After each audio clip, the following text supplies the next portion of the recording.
যেখানে প্রাণের ভয়ে সবাই কাঁপছে সেখানে দাঁড়িয়ে কুসুম যা করলো তা একবারে দেখার মতন ছিল। বন্দুকের নলের সামনে দাঁড়িয়ে স্বামীকে বাঁচাতে কুসুমের এই রুদ্র মূর্তি দেখে থমকে গেছে দেবীমা। কিন্তু শেষ পর্যন্ত কি পারবে কুসুম তার সিঁথির সিঁদুর রক্ষা করতে, নাকি প্রতিহিংসার বলি হতে হবে তাকেই?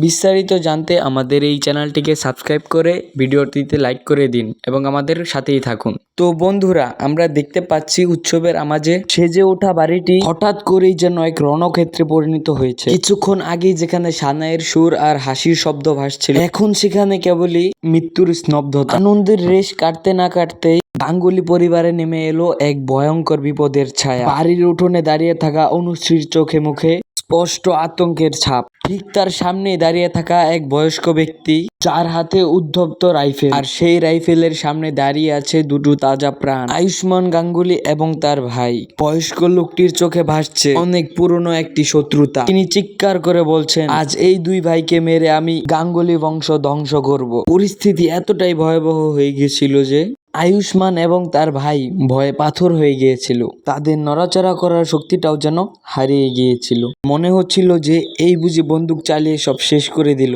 মৃত্যুর এতটা কাছে এসে তারা যেন অসহায় হয়ে পড়েছে। কিন্তু সেই মুহূর্তে ঘটল একটি আশ্চর্য ঘটনা, যা উপস্থিত কেউ স্বপ্নেও ভাবেনি।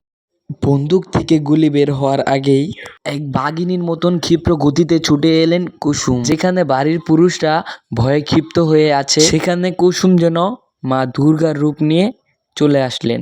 তো বন্ধুরা, এই মুহূর্তে কি হতে পারে আপনার মতামতটি আমাদের কমেন্ট বক্সে জানিয়ে যাবেন। আর কে কোন দেশ থেকে আমাদের এই ভিডিওটি দেখছেন তা কমেন্টে জানিয়ে যাবেন।